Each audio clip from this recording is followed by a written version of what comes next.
Nós vamos abrir, irmãos, a palavra de Deus na carta aos Hebreus, capítulo 9, versos 27 e 28.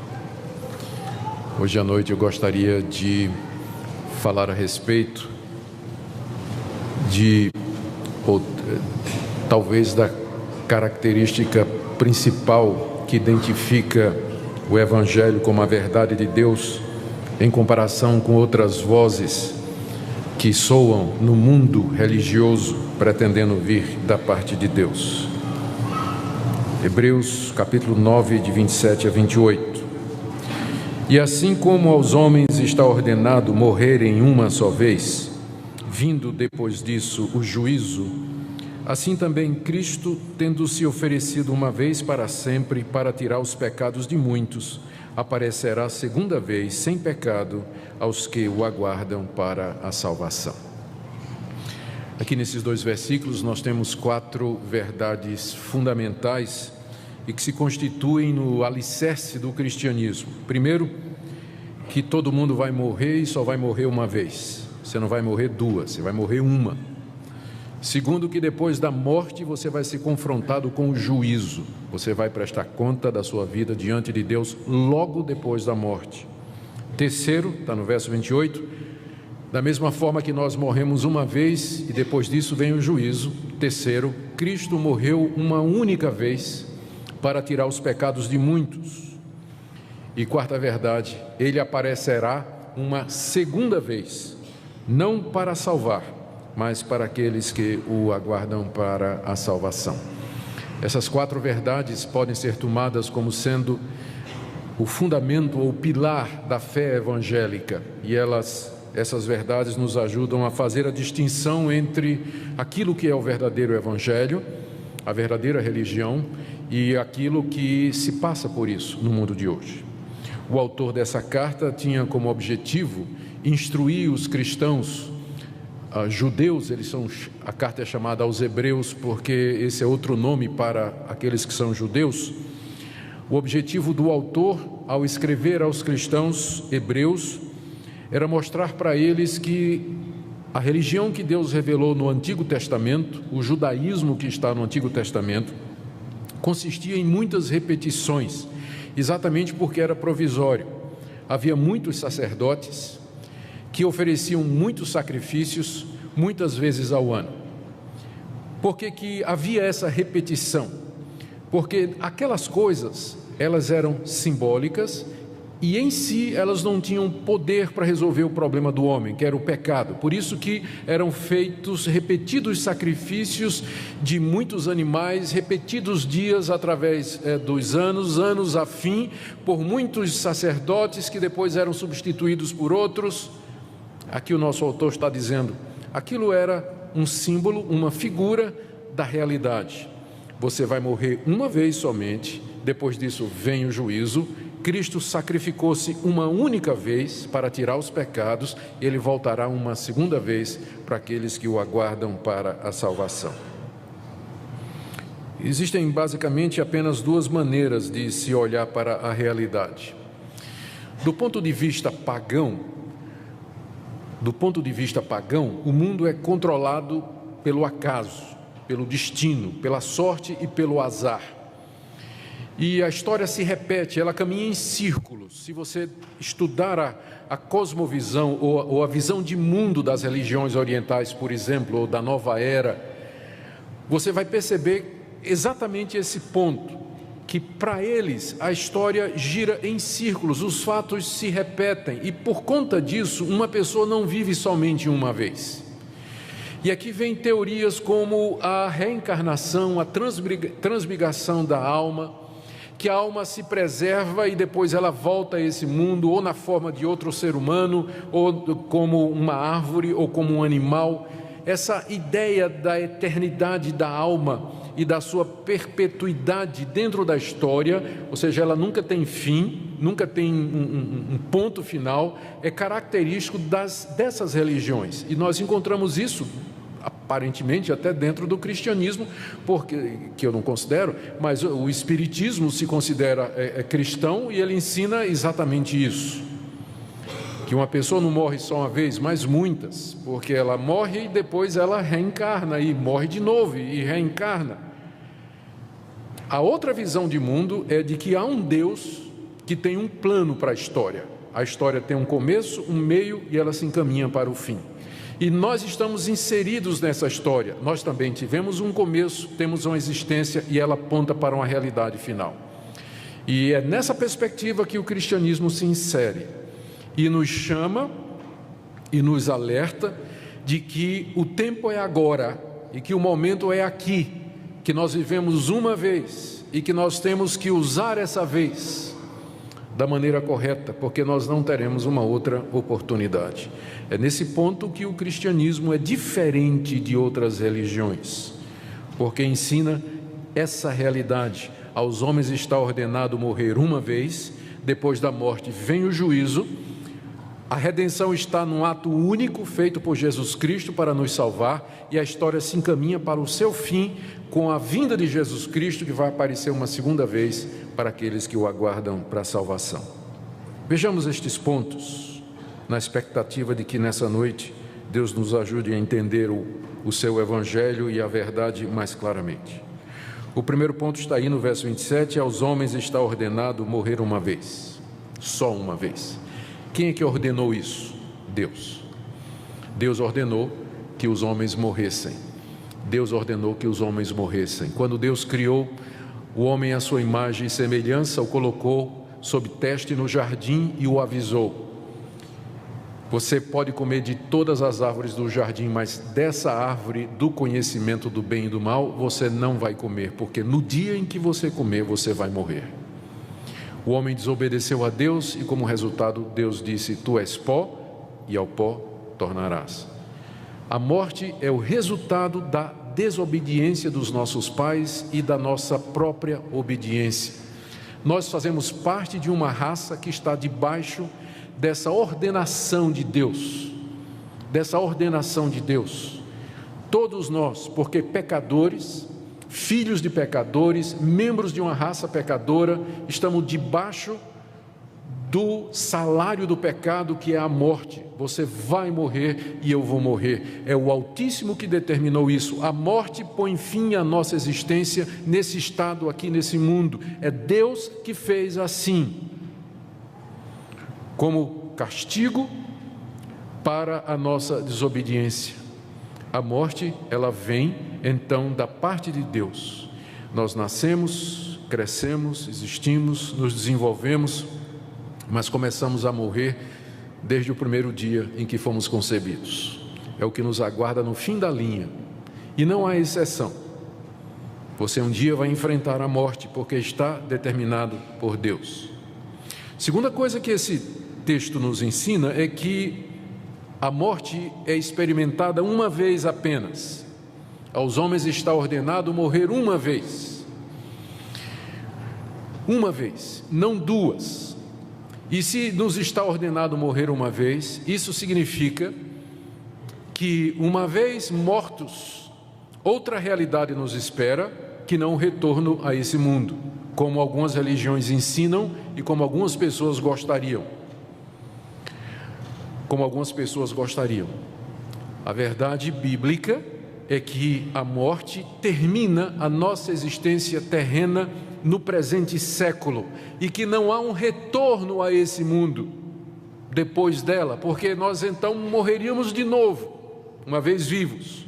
Então é uma vez só, você nasce uma vez e morre uma vez.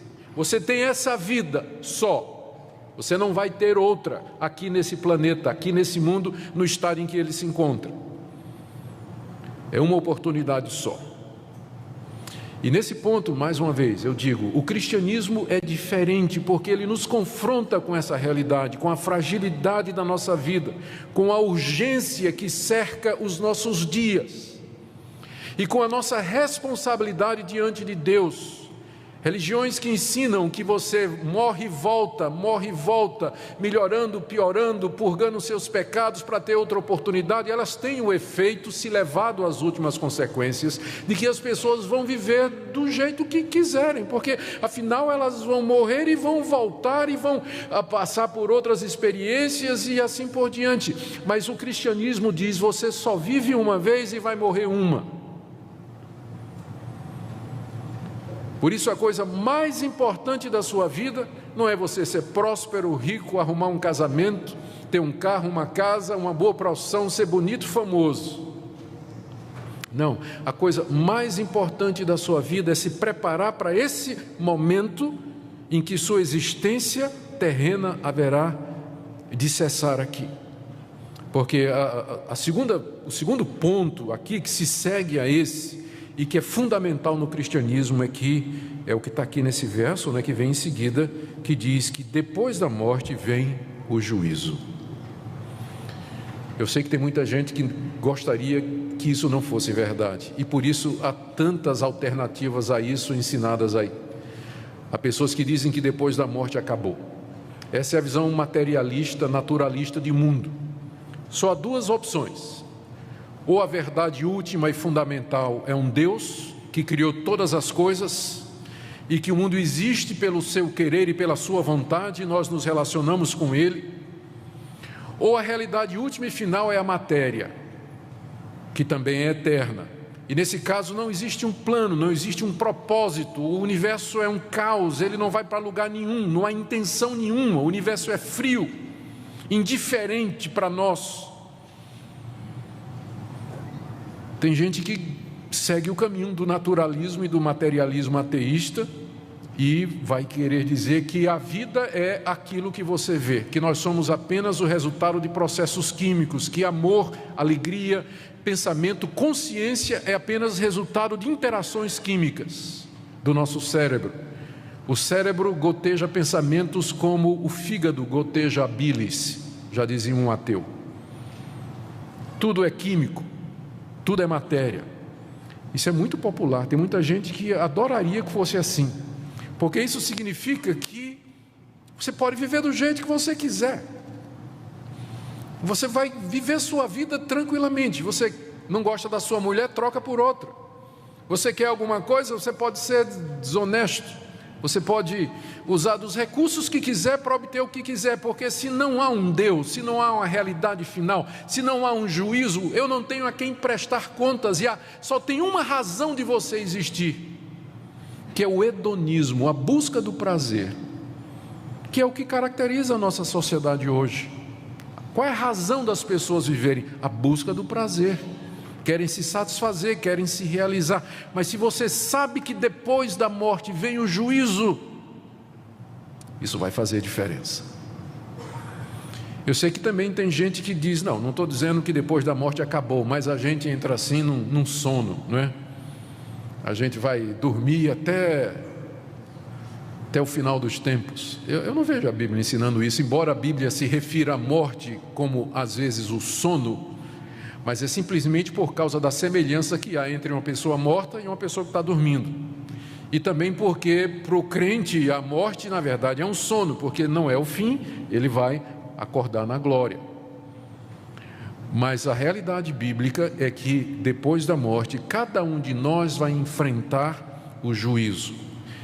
O juízo vai ser executado por Deus. O que a Bíblia nos ensina é que quando uma pessoa morre, o seu corpo vai para a sepultura e a sua alma chega na presença do Criador. E ali então segue-se a um momento do juízo, de prestação de contas, em que você é confrontado com o autor da vida.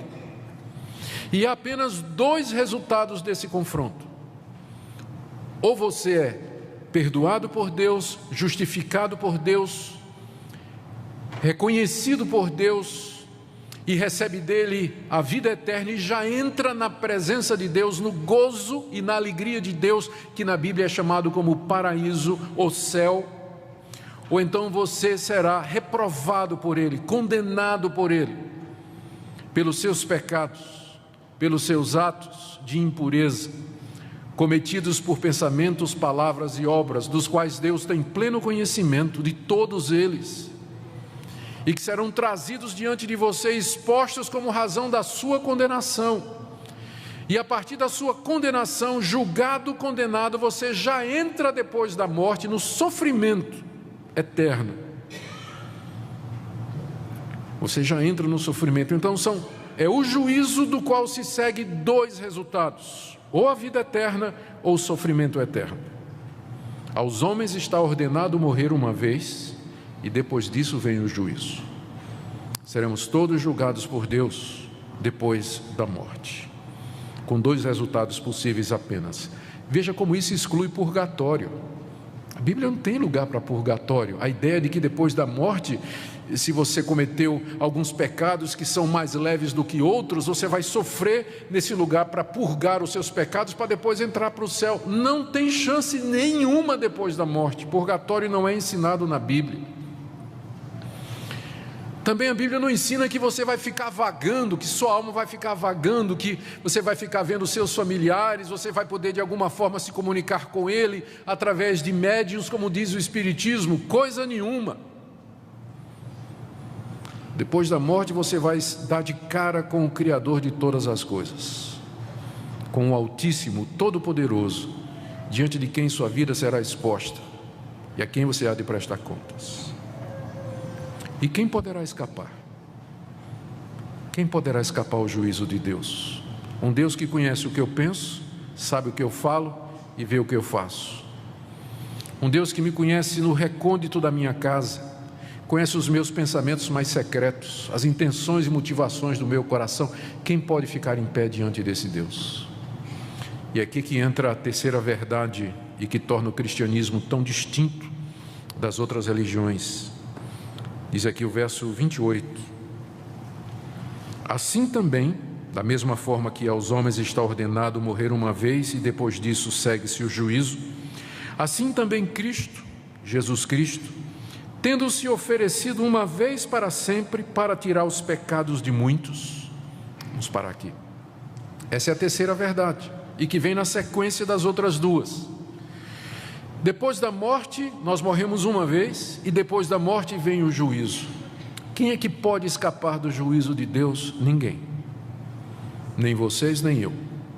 Não há ninguém aqui, nunca houve e não haverá, que cumpra a lei de Deus, a vontade de Deus, as determinações de Deus, de maneira tão absoluta e perfeita que Deus o aceite como justo com base nesse cumprimento. Todos nós quebramos a lei de Deus, todos os 10 mandamentos, do primeiro ao último, por pensamentos, palavras e por obras. Nossa vida toda, toda a vida. Não há um justo, um sequer. Não há quem entenda, não há quem busque a Deus, pois todos pecaram e carecem da glória de Deus. Como enfrentar o juízo de Deus? A resposta é essa: que esse Deus, que é juiz de todos os homens, na sua misericórdia, Ele enviou seu Filho Jesus Cristo, de acordo com o verso 28, que se ofereceu uma vez para sempre para tirar os pecados de muitos. Aqui você tem a diferença fundamental do cristianismo para as outras religiões. Nas outras religiões, o homem é o salvador de si mesmo. Pode pegar todas elas, pode comparar todas elas, religiões orientais, o hinduísmo, o islamismo, o budismo, todas elas vão lhe dizer a mesma coisa. As seitas cristãs vão todas elas dizer a mesma coisa: o homem é o salvador de si mesmo. Ou então, numa versão mais moderada, o homem coopera com Deus na sua própria salvação. Deus dá um passo e o homem tem que dar o outro. E cita até um versículo que diz: está escrito, faz por ti que eu te ajudarei. Eu não me lembro de ter lido isso na minha Bíblia, né?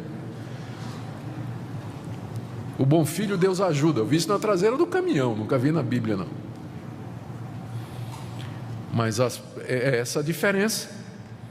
O homem é o seu salvador. Se ele seguir preceitos religiosos prescritos pelos gurus e sacerdotes dessas religiões, se ele se esforçar ao máximo para praticar a justiça, a verdade e o bem para com o próximo, se ele fugir de tudo aquilo que desagrada a divindade e conseguir se manter nessa posição, ao morrer, Deus vai pesar na balança as boas obras que ele fez contra as obras erradas, e se por acaso as obras boas que ele fez forem mais pesadas do que as obras más, então ele entrará no paraíso.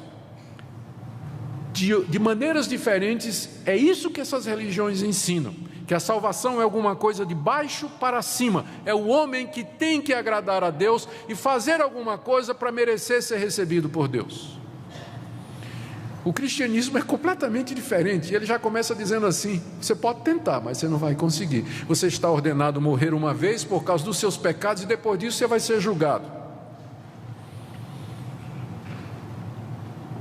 Não há um justo nenhum sequer. O cristianismo, como exposto na Bíblia, ele não nos passa uma falsa impressão a respeito de nós mesmos. Deus não tem o menor interesse em nos agradar, dizendo assim: vocês são todos bonzinhos. Deus olha para nós e nos vê pecadores da cabeça aos pés, cobertos de chagas, imundos, trapos de imundícia. Acabamos de ler na nossa liturgia, no profeta Isaías, as nossas obras, as melhores delas, são como trapos da imundícia.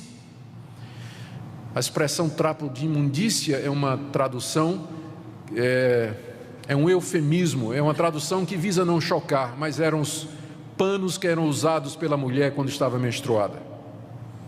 Trapos de imundícia. É isso que são as nossas boas obras diante de Deus, diz o profeta. Por isso, no cristianismo, o movimento é diferente. Não é o homem subindo para Deus, mas é Deus vindo ao encontro do homem. Por isso o profeta pergunta: quem é Deus semelhante a ti?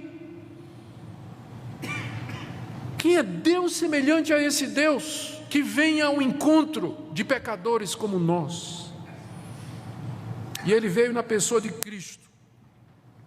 Foi por esse motivo que Jesus Cristo encarnou, nasceu, viveu. Foi por esse motivo que ele se deixou levar à cruz pela traição de Judas e sob o poder de Pôncio Pilatos. Porque, na verdade, aquilo que para os homens parecia a execução de um criminoso comum, era, na verdade, o ato redentor de Deus. Era Deus salvando pecadores.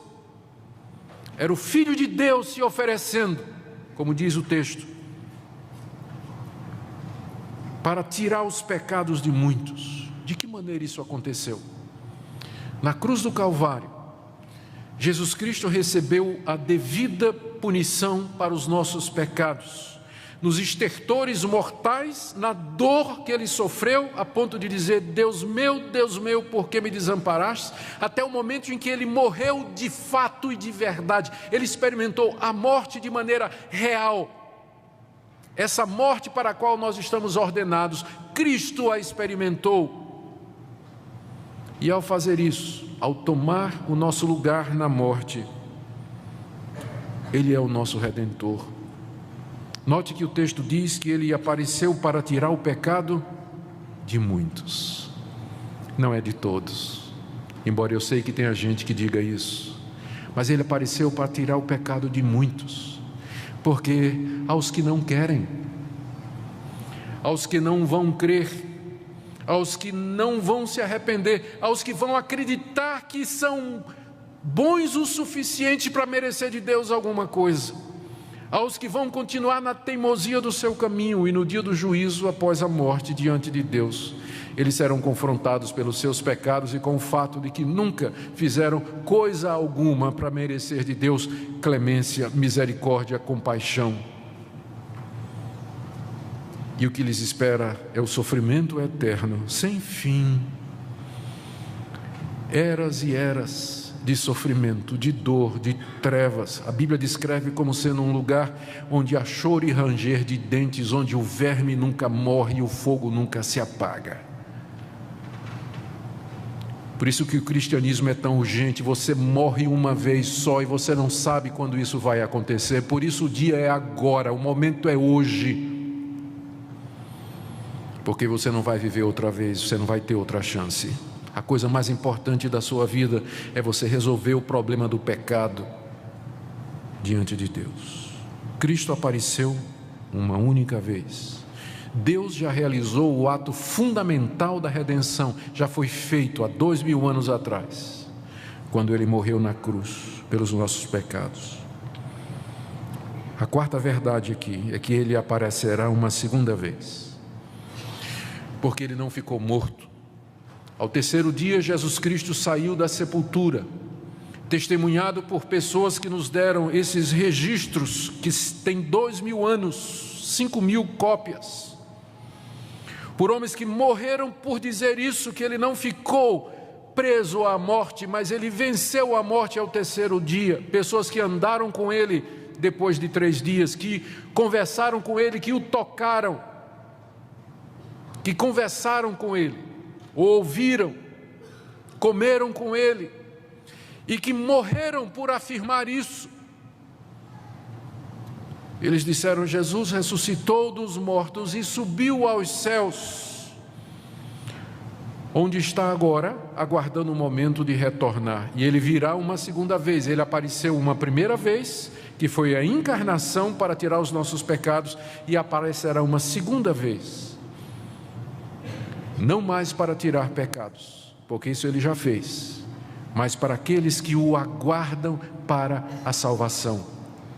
Isso resume a vida do cristão, aquele que crê em Jesus Cristo, aquele que está arrependido dos seus pecados, aquele que sabe que é um pecador miserável, que nada tem em si que possa merecer o favor de Deus, e que joga a sua alma, o seu futuro nas mãos de Deus, na mediação de Jesus Cristo. Esse está aguardando a salvação, da qual ele já tem certeza e espera apenas a consumação.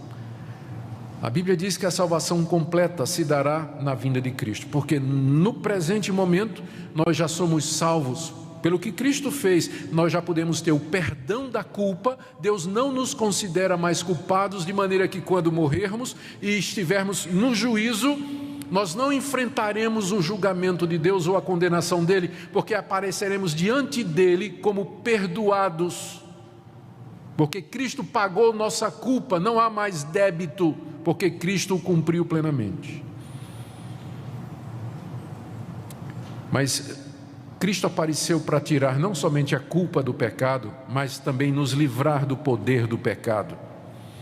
E quem de fato crê em Jesus Cristo e tem nele o seu Salvador, recebe já aqui nesse mundo poder para vencer a natureza pecaminosa, vencer o pecado. Por isso, uma das formas de nós sabermos quem foi alcançado pelo perdão de Deus, esses muitos que estão aqui, lembra que não é todos, esses muitos para quem Cristo se manifestou para tirar os pecados, como é que eu sei que eu sou um destes muitos? A resposta é: Cristo está tirando o poder do pecado da sua vida. Ou você continua vivendo no pecado como sempre viveu? Mas eu sei que Cristo morreu por mim e que perdoou os meus pecados, porque eu vejo no dia a dia que eu odeio o pecado, eu não quero pecar, eu quero viver para Deus, e que quando eu peco é uma tragédia. Eu peço a Deus que me perdoe, que me levante, porque eu quero continuar e aprender a viver de maneira santa. Se é essa a sua experiência, você está entre os muitos. Agora, se você frequenta uma igreja, diz que é cristão, mas a obra de Cristo não tem nenhum efeito prático na sua vida, você continua nos velhos pecados de sempre, não há mudança, continua com ódio no coração, ressentimento, não consegue falar com aquela pessoa, continua sendo desonesto, vendo pornografia, impuro, traindo a sua mulher, qual a esperança que você tem, qual a evidência que você tem de que você está entre esses muitos de quem Cristo tirou os pecados? Você não tem evidência nenhuma. O que existe é muita gente que pensa que é crente, que pensa que está salvo. Mas lembra que a salvação consiste nisso, que Cristo apareceu para tirar o pecado, e não somente a culpa, mas o poder do pecado em nossa vida. E finalmente, quando Ele vier em glória, Ele vai tirar a presença do pecado do nosso coração, vai transformar o nosso corpo de sofrimento no corpo glorioso igual ao dele, pela ressurreição dos mortos ou pela transfiguração, pela transformação, quando ele vier, dos que estiverem vivos. e aí a salvação estará completa. Como está você nessa noite? O que é que você pensa de tudo isso? Será que nessa noite você poderia dizer: de fato eu creio que sou um pecador, eu sei que eu vou morrer uma vez, eu sei que vou me encontrar com Deus depois da morte, mas eu sei também que Cristo morreu por mim, que Ele apareceu para tirar os meus pecados, e eu vivo aguardando o seu retorno para a plena salvação. Você pode dizer isso nessa noite?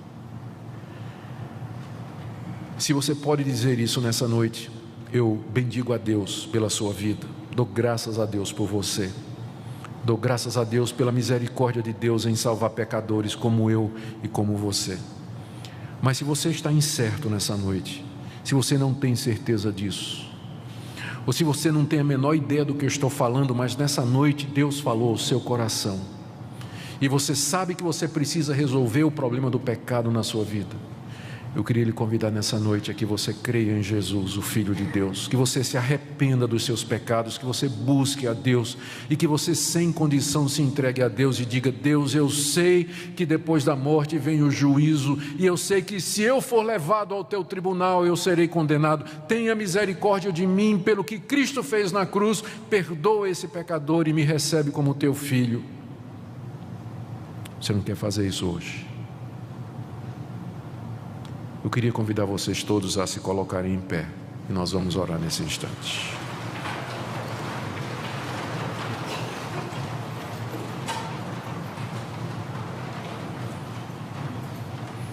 E eu queria que enquanto eu estiver orando, você coloque sua vida nas mãos de Deus, como pecador, reconhecendo que não tem mérito nenhum, que já ofendeu demais a Deus com seus pecados, mas sabendo que esse é um Deus gracioso e bom, que em Cristo Jesus oferece perdão.